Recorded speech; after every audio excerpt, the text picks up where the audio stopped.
Try out. I've been dancing.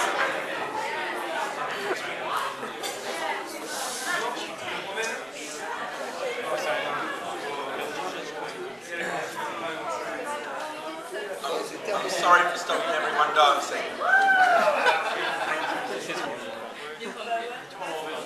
J'adore la France. Très beautiful. Il fait chaud. He's totally drunk. No. No. Hello and salute. It would be traditional to start the speech by saying the bride and bridesmaid look beautiful. Traditionnel. I'm going to break traditions. Paulie, you don't just... Yes?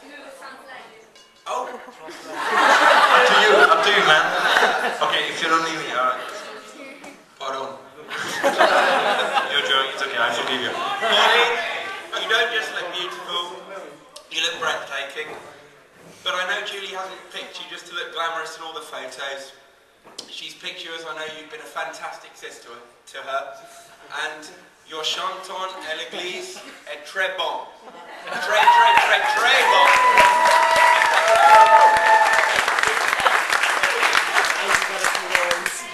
And Julie, I'm lost for words. How on earth is my brother? How is my brother? How? Got a girl like you? You don't just look stunning today, you look beautiful every day, and I know you are right for each other, and you've put a smile on Stephen's face that we've never, ever seen before. True that. True that. And Stephen, Translate. translate. So I gotta translate 2 pages now. Julie est beautiful. Okay, he loved you. Merci. Okay, no, just... Okay. Julie, I'm lost for words. Je suis perdu dans mon discours. Tellement mon cœur... Oui. Comment ça se fait que mon frère a pu avoir une fille comme toi? Parce que tu es magnifique. Et...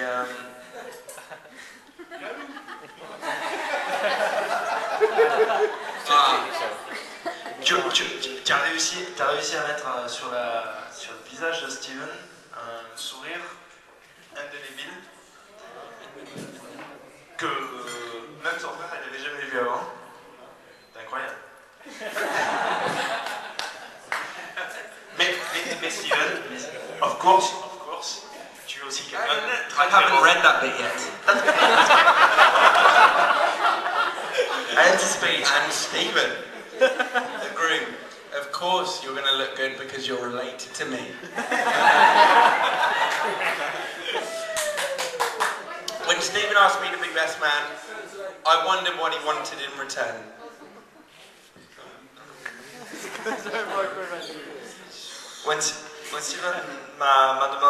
Quand Steven m'a demandé d'être le garçon d'honneur, j'ai immédiatement pensé qu'est-ce qu'il va falloir que je fasse en retour en fait, pour Steven. Juste une faveur, juste une faveur supplémentaire après de nombreuses faveurs que j'ai déjà fait. Je rigole bien sûr. Those of you that know us well, you know probably what I'm like. Those of you who don't, well, I'm the brother that has always got us into trouble, whereas Stephen has been the harder working, more sensible brother, the brother that would have been born with the pipe and slippers. My younger brother Stephen has always been there for me, helping me with my coursework rather than the other way around. So Stephen, what on earth should I say next? Should translate and no. Yeah, more wine for me. Not drunk enough. Okay, he loves you. So many stories, so many that you could fill a book's worth. But stories are all very well, but how will they relate to Stephen and Julie's married life? I've therefore picked a selection that will relate to Stephen's best traits and what he's going to provide to the marriage. Donc mon plus jeune frère Steven a toujours été là pour moi, m'a toujours aidé dans mes devoirs, dans mes cours, plutôt que me faire tourner du mauvais côté de la force. Donc Steve, qu'est-ce que tu penses que je devrais dire ensuite? En fait, Steven devrait probablement avoir deux diplômes universitaires, parce que le temps qu'il a passé à faire mes devoirs moi. Donc en fait j'espère avoir un meilleur diplôme que ce que je pourrais aspirer à avoir. Stephen has always loved fireworks since a young age, but there's one story that sticks in my mind, and it's that story when the chickens have become infested. We keep pet chickens, and the chickens have become infested with rats. Donc tellement d'histoires avec Steven, tellement qu'on pourrait remplir un bouquin d'histoires. Des histoires qui sont très bien, mais certaines qui pourraient faire une analogie avec la future vie de Steve et Julie. Donc j'en ai piqué, j'ai sélectionné certaines histoires qui pourraient en fait mettre en relief certains traits de Steven. And the chickens have become infested with rats, as you just said. And Stephen had the bright idea to put a rocket under the chicken house to kill the rat. And with no input from me, none whatsoever, he lit the rocket, and within seconds, the chickens were engulfed in smoke and flames, and they were running next door. And I think until today, Mum hasn't known why she hasn't had an exit.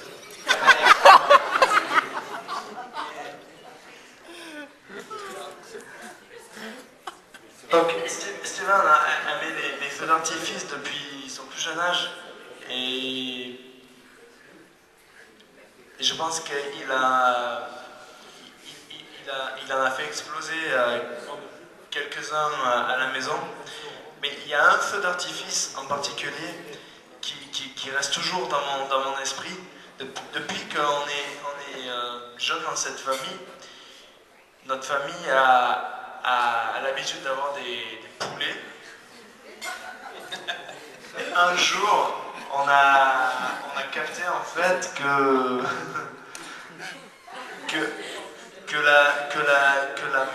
le poulailler avait été infesté par les rats. Donc Steven a eu une grande idée avec donc je parle de place, avec aucune comment dire, input de la part de son frère. Not at all, honest. You're crazy. I'm just reading your text. You're crazy. Et en fait, l'idée c'était en fait de virer les rats du poulailler avec des pétards incroyables. So Julie, what can we take from this story? If you ever have rats, Stephen will be the man to get rid of them for you. Well, yes. But also, your marriage is going to go off with a bang, and there will be one good surprise after another.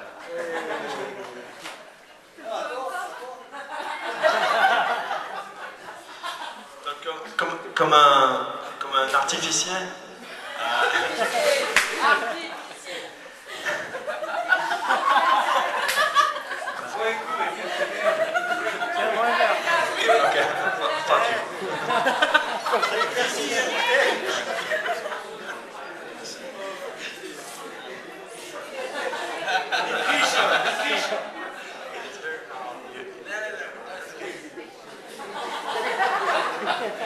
Donc en fait, pour virer les rats du poulailler, Steve a mis des pétards.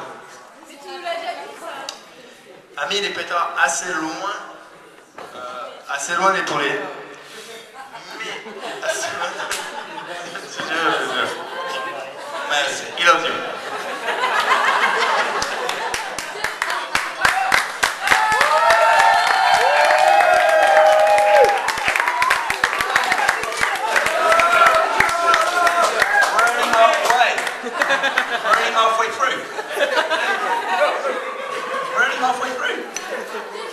I'll just finish the next page and a half. So Julie, oh no, I read that. So Julie, what have you let yourself in for? A protective man? Well, joke with Stephen about the time he spends down the gym. Personally, I think he should have lived there. Or perhaps I'm just jealous. Show us the gun, Stephen. I remember when Stephen was just 3, he was at playgroup, play school, and he was asked to come and sit down and stop playing with the toys and misbehaving. To which he turned around and said to the leader, "I've got big muscles." Well, Stephen, you probably didn't then, but you do now. And I'm scared. A man with a sense of humour. Well, yes, you can be funny-ish, apart from when you're playing FIFA on the Xbox, where if you're losing, which happens a lot, you turn from Mr. Nice Guy to Mr. Crazy, and you are one stressy person. A man with passion? Well, yes, some say Stephen is careful with his money. I say he's very tight. Needless to say, I wasn't even allowed 10 miles of his money box, which was kept behind his drawers locked away. And yes, you've definitely got a passion for savings, but Julie, if flowers cost money, you probably won't be getting it. In fact, I would check that ring. Is it made of aluminium or tin foil?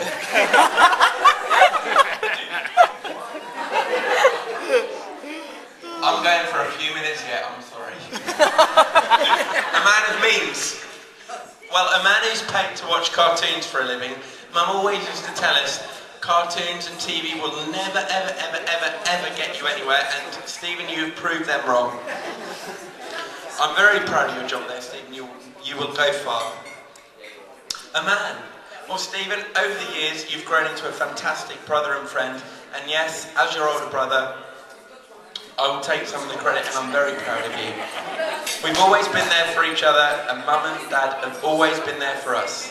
Me, if I needed a lift home from the library after studying hard, and Stephen, after a heavy night in town, laying down in the gutter, too drunk to spell your own name. And now, Stephen, I know you will be there for Julie, and Julie, you will always be there for Stephen. We've had an amazing childhood, and Mum, Dad, and the rest of the family, I wouldn't change you for the world. And Julie and family, or La Famille, we wouldn't change you for the world. Welcome to La Famille. Raise your glasses for Julie and Stephen Dean. May God bless you both throughout your lives. Julie and Stephen. Julie and Stephen.